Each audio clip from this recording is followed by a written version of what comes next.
बरेच जण इच्छुक आहेत आणि त्यामुळे येणाऱ्या काळामध्ये अजून बऱ्याच घडामोडी घडतील. मी सातारा जिल्ह्यापुरतं मर्यादित बोलत नाही, महाराष्ट्रामध्ये सुद्धा ज्या वेळेला निवडणुका लागतील त्यावेळेला तुम्हाला फार मोठे राजकीय भूकंप पाहायला मिळतील. काही लोक म्हणत होते सप्टेंबर आणि दिवाळीच्या आतमध्ये निवडणूक होईल. त्याचा अर्थ असा आहे की सरकारला स्वतःच्या अजून विश्वासात पटलेली नाही. त्यांना अजून कळत नाही, त्यांना अजून विश्वास वाटत नाही की सरकार आपलं येईल का नाही. म्हणून तो वेळ काढून अजून अजून कुठल्या योजना आधी प्रसिद्धी करायचा प्रयत्न करतात का, त्यातून काय फायदा होतो का असं बघताय. असलेल्या लोकांना जी नावं दिलेली आहेत ते तिथं कामच करत नाही. ते शेतकरी आहेत, ते कार्यकर्ते कोणाचे तरी, अख्खं कुटुंब आहे. त्या कुटुंबातल्या एखाद्या वयस्कर महिलेला तेवढ्या पुरतं रेशनिंग कार्ड बाजूला काढून दिलं, ती एका घरातच राहते, 2 मजली घरात राहते, पण तिथं तेवढं मतदार केंद्र सॉरी रेशनिंग कार्ड बाजूला काढलं आणि तिला ते लाभार्थी बनवलं. आणि सत्तेची गुर्मी सत्तेची मस्ती कोरेगावच्या आमदारांपासून असेल किंवा अमरावतीच्या आमदारांपासून असेल, सगळ्यांच्या मनामध्ये फार मोठी प्रमाणात आहे. जशी काय या राज्याचं सरकार तेच चालवतायत, तेच पाळतायत, तेच चालवतायत. आणि गेल्या काही दिवसापासून राज्य शासनाच्या वतीने माझी लाडकी बहीण योजना ही फार मोठ्या प्रमाणात या ठिकाणी चर्चेला आलेली आहे. चांगल्या कामासाठी सुद्धा आहे. त्याचं श्रेय घेण्यासाठी महायुतीचे प्रत्येक पक्षाचे नेते ही योजना मीच कशी आणली असं दाखवतानाचा प्रयत्न करत आहेत. त्यामध्ये सुद्धा एकवाक्यता नाही.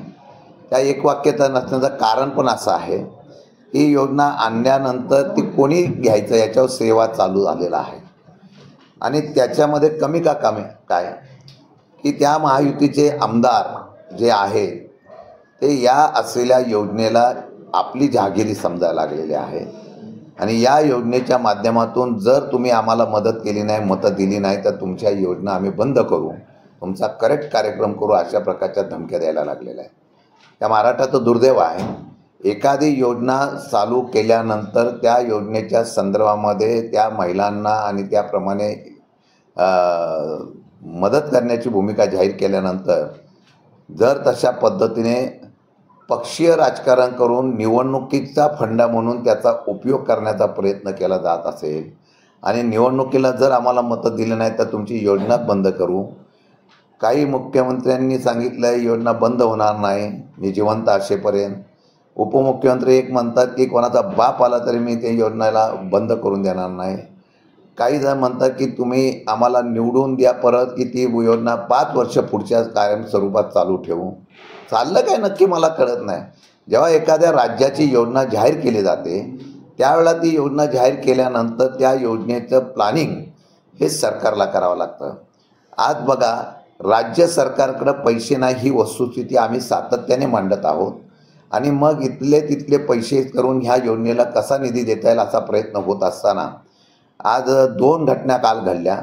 एक कोर्टाने सुद्धा जर तुम्ही लोकप्रिय अशा प्रकारच्या निवडणुकीच्या राजकारणासाठी काही योजना जाहीर करत असाल आणि पूर्वीच्या काही जमिनीचे मोबदले देण्यासाठी जर तुम्हाला अपयश येत असेल तर आम्हाला या योजना बंद करावं लागतील असा दम द्यावा लागतो.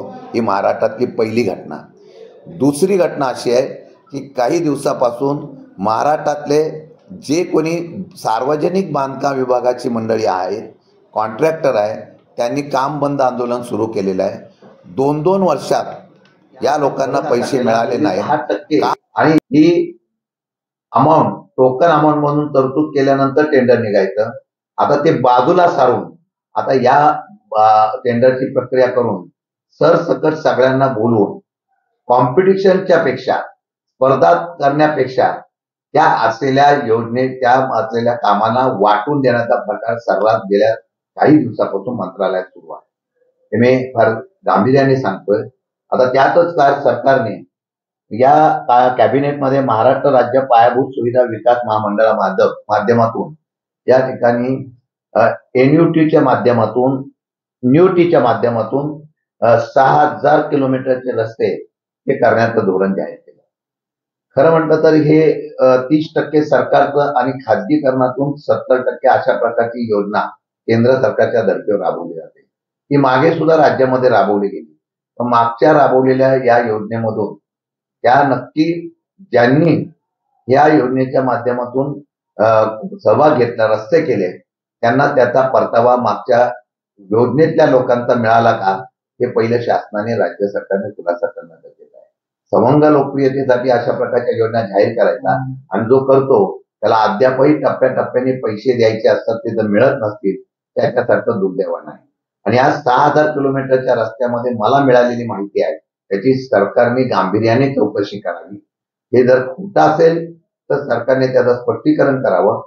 मध्ये या असलेल्या लोकांमध्ये काही आमदार खासदारांना बोलवून प्रत्येकाच्या मतदारसंघामध्ये 150-200 कोटीचे रस्ते आणि पूल देण्याच्या बाबतीमध्ये त्यांना प्रस्ताव सादर करायला लावले आणि हे प्रस्ताव सादर केल्यानंतर या प्रस्तावावर चर्चा करत असताना त्या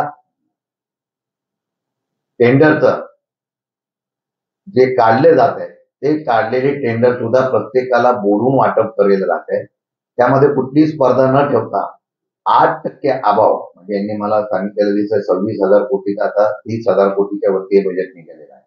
8% अभावच्या माध्यमातून हे टेंडर भरली जाणार आहेत का, अशी चर्चा मंत्रालयात कुठबुट सुरू आहे. याचा अर्थ त्यामध्ये भ्रष्टाचार होतोय आणि त्याच्यासाठी ऍडव्हान्समध्ये जे कॉन्ट्रॅक्टर नेमणार आहे त्यांना आजही 1 रुपया टेंडरमध्ये एकही रुपयाची तरतूद नाही. अशा कॉन्ट्रॅक्टरांकडून आगाऊ रक्कम निवडणुकीचा फंड म्हणून घेतला गेलेल्याची चर्चा मंत्रालयामध्ये आहे, आमच्या कानापर्यंत आहे. सरकारने याचा खुलासा करावा नाही तर या असलेल्या प्रचंड प्रमाणामध्ये विधानसभेमध्ये सुद्धा मागच्या अधिवेशनामध्ये हा विषय निघाला, त्याचं उत्तर कोणी दिलेलं नाही आहे. विधान परिषदेमध्ये निघाला, याचं उत्तर कोणी दिलेलं नाही. आता मंत्रिमंडळामध्ये हा निर्णय होत असताना पारदर्शकतेने हे काम केलं जातं का याची माहिती खरं देणं गरजेचं आहे. आता ह्यामध्ये सुद्धा 2,000-2,500 कोटीचा घोटाळा होतोय अशा प्रकारची चर्चा आहे. त्याच्या बाबतीमध्ये खरं म्हणतात तर ती सरकारची जबाबदारी आहे. आता या योजनेमध्ये लाडकी बहीण योजनेच्या मध्ये काही आमदारांनी आपले जे तारे तोडले नसतील, कोरेगावच्या आमदारांपासून असेल किंवा अमरावतीच्या आमदारांपासून असेल, सगळ्यांच्या मनामध्ये फार मोठी प्रमाणात आहे. जशी काय या राज्याचं सरकार तेच चालवतायत, तेच पाळतायत, तेच प्रकारच्या धमक्या देऊन या निवडणुकीचं काम केलं जात आहे. हे नुसतं लाडकी बहीण योजनेचं नव्हे, मराठा समाजाने सुद्धा आरक्षण मागितलं तर त्यांचं नावच कट करून टाकतो अशा प्रकारची धूम देणं. मला वाटतं की ही सत्तेची मस्ती आहे आणि या सत्तेच्या मस्ती आम्ही बोलू त्याप्रमाणे करू आणि एवढंच नव्हे तर डिसेंबर नंतर विरोधकांचा कार्यक्रम करू. म्हणजे किती सत्तेचा दुरुपयोग हा कोरेगाव मतदारसंघामध्ये केला गेलेला आहे याचं चित्र जायला मिळत आहे. एवढी धमकी देण्याचं धाडस त्या प्रशासनाच्या माध्यमातून होत असेल, कुठे केसेस दाखल करणं वगैरे. मी त्या दिवशी सांगितलं की अशा प्रकारच्या धमक्यांना आम्ही घाबरत नाही. ज्यावेळेला अशा प्रकारचा विषय येईल त्यावेळेला आम्ही तसं उत्तर 100% देऊ. अजून भ्रष्टाचार अजून एक पुरावा तुम्हाला मी देतोय, तो व्यवस्थितपणे तुम्हाला माहित आहे. जे सांगतात की आम्ही फार सोजळपणे काम करतो, आम्ही कुठेही भ्रष्टाचार करत नाही. आता जर बघितलं तर रस्त्याची कामं, बाकीची कामं या महाराष्ट्रामध्ये जे टेंडर निघतात ती टेंडर अभाव पद्धतीने निघतात. कॉम्पिटिशन मध्ये बिलोमध्ये निघाली जात नाही. अभावामध्ये ही टेंडर निघून त्या पद्धतीने ती कंत्राटदारांना दिली जातात. हे सुद्धा सत्य आता समोर आले. म्हणजे जनतेच्या तिजोरीवर, सरकारी तिजोरीवर यावेळेला सप्लिमेंटरी बजेट प्रचंड प्रमाणामध्ये काढलेली आहे. ही सप्लिमेंटरी बजेट काढण्याचा उद्देश म्हणजे या सप्लिमेंटरी बजेटमधून आपल्या आमदारांना आणि बाकीच्या लोकांना यामध्ये मदत करत असताना मग तिथे भ्रष्टाचार करण्याच्या बाबतीमध्ये प्रोत्साहित केलं जातं का, ते पैसे तिथे वाटले जातात का, हे सुद्धा आम्ही पुरावे वेळोवेळी त्या ठिकाणी दाखल करू. संजय गांधी निराधार योजना ही खरं म्हटलं तर राज्य सरकारने चांगल्या पद्धतीने जे निराधार आहेत या लोकांसाठी आपण ती राबवलेली आहे. परंतु आता प्रत्येक ठिकाणी या असलेल्या प्रत्येक योजनेचा गैरफायदा घेऊन त्या ठिकाणी तशा पद्धतीचं काम केलं जातं अशी माहिती आमच्या मागावर आलेली आहे. संजय गांधी निराधार योजनेमध्ये जर आपण बघितलं तर कोरेगाव मतदारसंघामध्ये मी कोरेगाव खटाव सातारची माहिती मागवलेली आहे. परंतु कोरेगाव मतदारसंघामध्ये कोरेगाव तालुक्यामध्ये साधारणतः 5,500 अशा प्रकारचं संजय गांधी निराधाराचे अर्ज या ठिकाणी आले आणि त्याची मंजुरी देण्यात आली. 1 वर्षाच्या कालावधीमध्ये 2300 प्रकरणं या ठिकाणी प्रस्तावित केली गेली आणि ही प्रस्तावित करत असताना कालच्या याच्यामध्ये 400 पैकी 100 बोगस या ठिकाणी प्रकरणं केलेली आहे. म्हणजे आता रेशो आणि अंदाज बघितला तर त्यामध्ये जे लाभार्थी खरे आहेत त्यांना दिलं गेलं नाही, कारण ते विरोधी पार्टीतल्या म्हणून दिलं गेलेलं नाहीये. त्यांचा हक्क होता त्यांना दिलं गेलेलं नाहीये. आणि तशाच पद्धतीने काही लोकांचे बंगले आहेत, काही लोक शासकीय नोकरीत आहेत, काही लोकांना त्या ठिकाणी काही लोक तिथं राहत पण नाही. अशा लोकांची नावं घेऊन प्रचंड प्रमाणामध्ये भ्रष्टाचार केलेला आहे. हा सरकारच्या असलेल्या योजनेचा गैरवापर करून आपल्या कार्यकर्ते किंवा आपल्या पाठीमागं, जसं तुम्ही लाडकी बहीण योजनेमध्ये आम्हाला तुम्ही मत नाही दिलं तर आम्ही करतो, तशा प्रकारचा सरकारी पैशातून काही लोकांची या योजनेच्या माध्यमातून मतं खरेदी करण्याचा प्रकार झालेला आहे. यामध्ये ही पारदर्शकता असते. तिथे या संजय गांधी निराधार योजनेचा अध्यक्ष असतो, त्याच्या खाली एक कमिटी असते, तहसीलदार त्याचे पण असतात प्रमुख.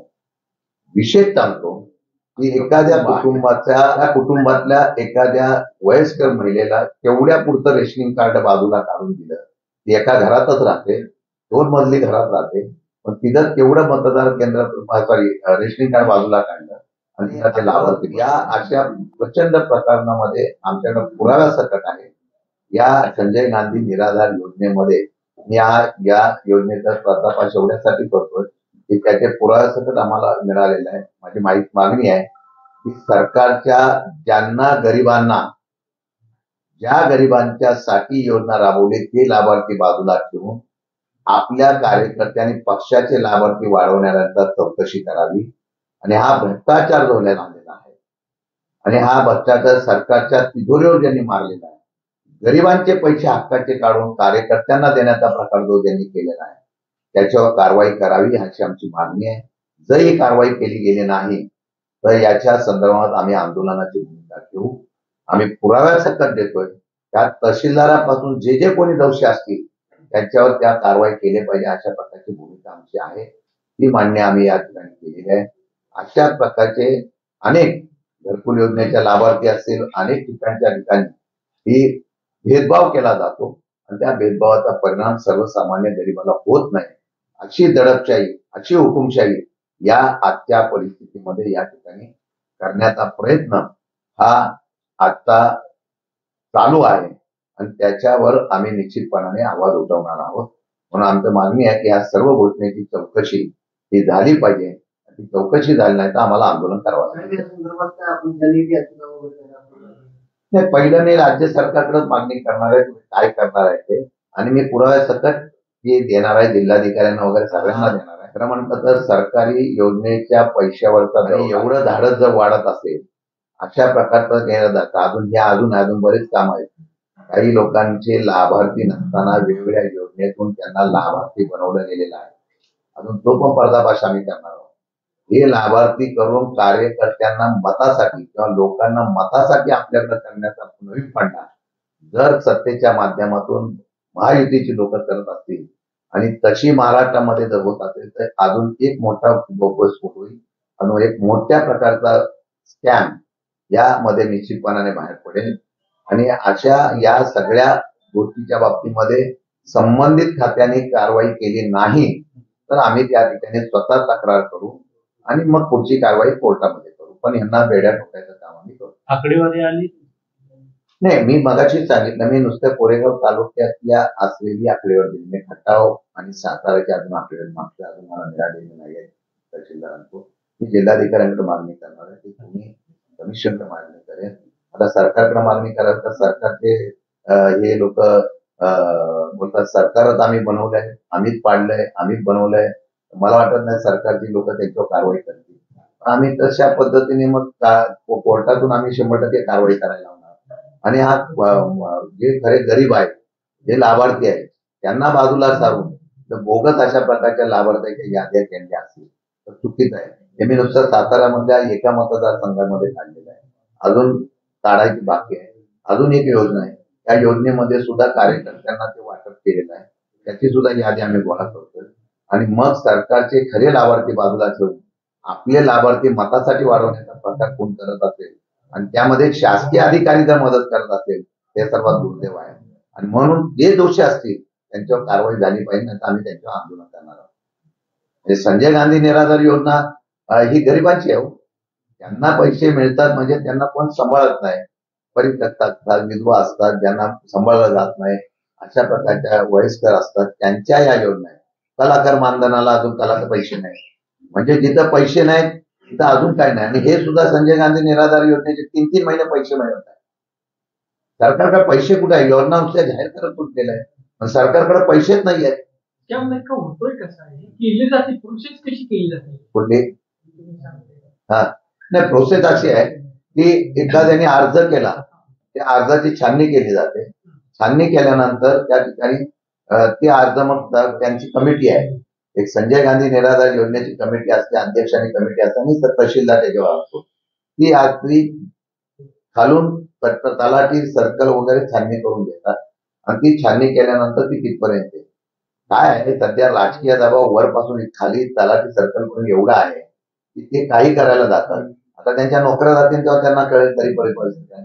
मी नुसतं एकाच प्रकरणाचं सांगितलेलं आहे, पण राज्यामध्ये या भाजपच्या सरकारमध्ये युतीच्या शासनामध्ये या लाभार्थ्यांची, खोटी लाभार्थ्यांची यादी तयार करण्याची वेगवेगळी खाती आहेत, वेगवेगळी खाती आहेत. या सातारा जिल्ह्यामध्ये आता बांधकाम विभागाच्या बाबतीमधलं कामकाज चाललंय. बांधकाम विभागाच्या माध्यमातून कामकाज चाललेलं आहे. आपण माहिती घ्या की किती लोकांना आता नवीन योजना आणली आहे भांडी वाटपाची. या भांडी वाटपाच्या मध्ये बांधकाम क्षेत्रामध्ये काम करणारा पण नियम काय, एकदम फार सोपे नियम आहे. आधार कार्ड, तुमच्या मालकाने फक्त पत्र द्यायचं, हा माझ्याकडे कामगार काम करत होता, त्या आधार कार्ड कामगार काम करतोय त्याच्या माध्यमातून त्यांनी दिलेला पुरावा ग्राह्य धरून तो दिला जातो. मला अधिकाऱ्यांचा काय त्या दोष नसतो, त्याला वाटलं आले पुरावा देतो. मला मिळालेली माहिती अशी आहे की त्यामध्ये जी नावं दिलेली आहेत ते तिथं कामच करत नाही. ते शेतकरी आहेत, ते कार्यकर्तेच कोणाचे. मग भांडी वगैरे द्यायची आणि सांगायचं आम्ही तुम्हाला भांडी दिली, आता तुम्ही मला मतं द्या. हा पण आता आम्ही आकडेवारी गोळा करतोय, ती पण पर्दाफाश करतो. राज्यामध्ये सरकारी पैशावर, माझा मुद्दा परत तो आहे, सरकारी पैसा आणि योजनेवर मतं मिळवण्यासाठी कसे नवीन नवीन फंडे वापरले जात आहेत त्याचा हा सुरुवात आहे. ही व्याप्ती जिल्ह्याची जरी असली 100% ही राज्यभर आहे. त्यासाठी काही ठराविक यंत्रणा काम करतात, ठराविक यंत्रणा काम करते आणि त्यामध्ये भाजपच्या काही यंत्रणा यामध्ये फार अग्रेसिव्ह राहतात आणि ते प्रामाणिक काम करायला जातात, पण त्याचा गैरवापर काही ठिकाणी होतोय. त्याच्यावर कारवाई करावी.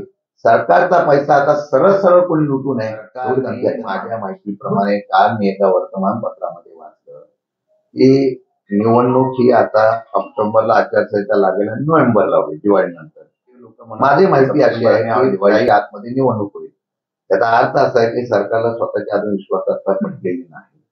त्यांना अजून कळत नाही, त्यांना अजून विश्वास वाटत नाही की सरकार आपलं येईल का नाही, म्हणून तो वेळ काढून अजून कुठल्या योजना आधी प्रसिद्धी करायचा प्रयत्न करतात का, त्यातून काय फायदा होतो का असं बघताय. की मी महाविकास आघाडीचं सरकार येणार, त्यांनी किती योजना आणि काही दिले, कोट्यावधी रुपयाची कामं जरी दिली तरी त्या असलेल्या कामाला स्वाभिमानी महाराष्ट्राची जनता त्या ठिकाणी पोहोचणार नाही, ते त्याप्रमाणे निर्णय.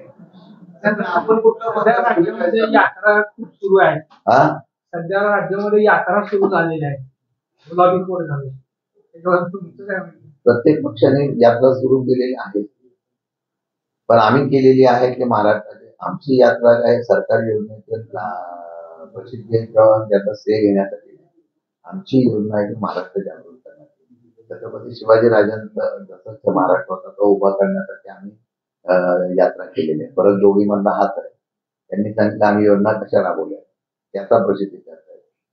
पण एकच योजना सध्या प्रसिद्ध करण्याचा प्रयत्न करताय, म्हणजे राज्यामध्ये 5 वर्ष यांनी काय काम केलं याची प्रसिद्धी आणि लोकांमध्ये रुजलेलं दिसत नाही. पण आता फक्त लाडली बहिणा योजना. पण तुम्हाला अजून एक सांगतो, मध्य प्रदेशने ती योजना बंद केलेली कळेल मला, कुठं माहित नाही, पण निवडणुकीपुरती ती योजना आहे असं जे लोक आणि विरोधक शंका घेत आहेत. आता परवाच्या दिवशी वर्तमानपत्रामध्ये आम्ही वाचलं की ज्या मध्य प्रदेशमध्ये ही योजना लागू केल्यानंतर हे यश मिळालं म्हणून ती योजना लागू केली. त्यात मध्य प्रदेशने ती योजना आता बंद केलेली दिसते. पण महाराष्ट्रामध्ये महिला भगिनीपासून सगळे शून्य आहे. त्यामुळे महाराष्ट्राच्या हिताचा निर्णय काय घ्यायचं ते त्यांनी किती योजना केल्या तरी तर महागाई वाढली का 100% वाढली. आता या बाबतीमध्ये जर निर्णय योग्य पद्धतीने घेतले नाही तो लोकांमध्ये युवकांमध्ये आंदोलनाची तीव्रता वाढते. साधी उदाहरण आहेत एमपीएससीच्या परीक्षा असो. काल आपण बघितलं तर 200 जागा भरा म्हणून वैद्यकीय कॉलेजांच्या लोकांनी आंदोलन, कृषीच्या लोकांनी आंदोलन केलं. परवाच्या दिवशी महाराष्ट्राच्या शासकीय पशुवैद्यकीय जी कॉलेज आहेत 5 ते 7 त्यांनी मुलांनी आंदोलन केलं. ती मुलं आहेत ही कोणाही त्यांना कोण राजकीय पाठबळ नव्हतं. साधी मुलं आंदोलन का करत होती की तुम्ही खाजगी बिल मंजूर केलं, त्या खाजगी बिलामध्ये 87 कॉलेज येतील अशा प्रकारे 35च्या वरती कॉलेज खाजगी येत आहेत पशुवैद्यकीय विद्यालयामध्ये. आज महाराष्ट्राचे बहुतेक इंजिनियर कॉलेज बंद पडले, बीएडची कॉलेज बंद पडलेले आहे, कारण भरती नाहीये, त्यामुळे कोण करत नाही. पोलिसांच्या भरत्या रखडलेल्या आहेत, तिथं खाजगीकरण केलेलं आहे. आता हे म्हणतात विद्यार्थी की आम्ही इथं आंदोलन का करतोय की आमच्यातले 500 विद्यार्थी दररोज निघतात आणि तेवढी तिथं भरतीला स्कोप नाहीये, रुग्णालय नाही. मग आम्ही खाजगी जर आल्या तर हे शासकीय बंद पडते आणि गरिबांनाच न्याय मिळणार नाही. ही तीव्रता हळूहळू वाढायला लागलेली आहे. सरकार याचा गांभीर्याने नाही. एक चांगला नागरिक म्हणून माझ्याकडे पण रोज 100, 10, 20, 30 मुलं नोकरीसाठी येतात. याचा अर्थ असा आहे की फक्त हा स्फोट आहे, त्याचा कधी स्फोट झाला, उद्रेक झाला विद्यार्थ्यांचा तर मग त्याचा अर्थ साकारला होते. त्यावेळेला सुशिक्षित विद्यार्थी, मग तो डॉक्टर असेल, तो इंजिनियर असेल, तो कृषी पदवीधर असेल किंवा कोण, तो ज्यावेळेला आंदोलन करतो त्याचं गांभीर्याने असं वाटतं की माझं वैयक्तिक मत आहे की यामध्ये त्यांना उमेदवारी घरातलीच करावी असं भाजपने सांगितलं आणि भाजपने सांगितलं आणि त्यांना ती करावी. घरामध्ये जर शाहू महाराजांच्या असलेल्या नगरीमध्ये जर समाजामध्ये ते निर्माण करण्याचा प्रयत्न होत असेल आणि तो जर मिटवायचा प्रयत्न कोणी करावा, राज्याने करायला पाहिजे. राज्यप्रमुखाची जबाबदारी आहे. राज्यप्रमुखच बोलतात की ऍक्शनला रिॲक्शन होते. म्हणजे हे फार न बोलण्यासारखं आहे. राज्याच्या प्रमुखांनी काय सांगायला पाहिजे होतं की बाबा हे झालं असेल तर मी त्याच्यामध्ये लगेच आम्ही कायद्याची जबाबदारी घेऊ. ऍक्शनला रिॲक्शन हे उत्तर देणं म्हणजे आता अर्थ भविष्य काळामध्ये कशा पद्धतीने महाराष्ट्रामध्ये जाय हे चित्र दिसायला नाही. असं आहे की त्यांनी सांगितलं की देवेंद्र फडणवीस ब्राह्मण आहे. कोणी त्यांना जात विचारली होती? देवेंद्र फडणवीसला जात कोणी विचारली होती? तुम्हीच त्यांच्या नावाची बदनामी करताय, तुम्हीच त्यांना आरोपीच्या केंद्रात उभा करताय. खरं म्हटलं तर या महायुतीच्या सरकारमध्ये जरांगे पाटलांचं आंदोलन झाल्यानंतर या आंदोलनाला कोणी पुढाकार घ्यायला पाहिजे होता? तिन्ही लोकांनी घ्यायला पाहिजे होता. तुम्ही बघितलं नाही, जाणीवपूर्वक पहिल्या वेळा मुख्यमंत्र्यांनी हे संपूर्ण जरांगे पाटलांचं आंदोलन हँडल केलं. त्यावेळेला दोन्ही उपमुख्यमंत्री बाजूला होते. त्यावेळेला तिघांनी बसून निर्णय घेतला असता तर लोकांमध्ये संशयाचं वातावरण गेलं नसतं ना. आणि त्याच वेळेला या ओबीसीचं आंदोलन झालं त्यावेळेला सुद्धा तिघांनी किंवा विरोधी पक्ष सगळ्यांनी बसून निर्णय घ्यायला असता तर एवढं पेटलं नसतं ना. म्हणजे संशयाचं लोकांच्या मनामध्ये शंका अशी आहे, एका आंदोलन झालं की दुसरं आंदोलन पेटवायचं, दुसरं आंदोलन पेटवायचं, अशा प्रकारचं चित्र मिळून आता पवार साहेबांना मुद्दा भेटले आणि सांगितलं की तुमची भूमिका मांडा. प्रत्येक आमदाराकडे जातात तुमची भूमिका मांडा, प्रत्येक मंत्र्याकडे जातात तुमची भूमिका मांडा. हे भूमिका मांडण्याच्या बाबतीमध्ये व्यक्त करतात. 288 आमदारांनी विधिमंडळामध्ये भूमिका मांडलेली आहे ना. मग ते भूमिका मांडल्यानंतर तेच आमदार बाहेर येऊन वेगळं सांगतात का मला कळत नाही. कोणी बोललेलं आहे तेच म्हणतात की देवेंद्र फडणवीसांनी मराठ्यांना आरक्षण दिलं नाही. आम्ही कुठं नाही म्हणत होतो, प्रयत्न केले ना, यांनी केले. काँग्रेसच्या वेळेला अशोक चव्हाण होते, त्यावेळेला कमिटी होती. जे राज्याचे मुख्यमंत्री झाले त्या लोकांनी त्यावेळेला प्रयत्न केलेले आहेत, 100% केलेले आहेत. पण यश आलं नाही कायद्याच्या चौकटीत. हा काय त्यांचा दोष आहे का? मग हे तुम्हीच सांगताय, तुम्हीच त्यांना जास्त करताय आणि मग सांगता ते हे आहेत म्हणून त्यांना न्याय दिला, त्यांना न्याय दिला, त्यांना न्याय दिला. परंतु पडद्यामागची काय राजकारण होत आहे हे विरोधकांना कोण पुरवतं? जरांगे पाटलांना कोण सांगत असेल, आम्हाला कोण सांगत असेल, कोण ह्यांच्यातच सांगत असतील ना की तुम्हाला विरोध कोण करतोय, तुम्हाला विरोध करतात. त्यांनी दारिद्र्य शुक्राचार्य त्यांनी पहिले शोधावं आणि महेश शिंदेनी पहिलं हे ठरवावं की काम मुख्यमंत्र्यांनी केलंय, देवेंद्र फडणवीसनं केलं का अजितदादांनी केलं. माझ्या मतदारसंघावर का सगळे लक्ष ठेवतात. तरी कुठला असेल आता जिल्ह्याची काम मला करावं लागणार आहे ना. खूप वाईट शेवटी महाविकास आघाडीचे लोक ठरवतील कुठला मतदारसंघ कोणाला द्यायचा, कुठला मतदारसंघ कोणाला द्यायचा आणि त्यावेळेला जो निर्णय होईल.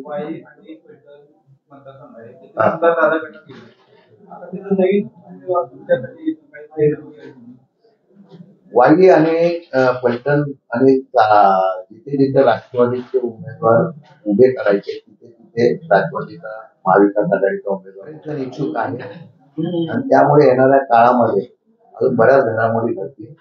मी सातारा जिल्ह्यापुरता मर्यादित बोलत नाही, महाराष्ट्रामध्ये सुद्धा ज्या वेळेला निवडणुका लागतील त्यावेळेला तुम्हाला फार मोठे राजकीय भूकंप पाहिल्यानंतर महाराष्ट्रामध्ये महाविकास आघाडीचे सरकार गेले तुम्हाला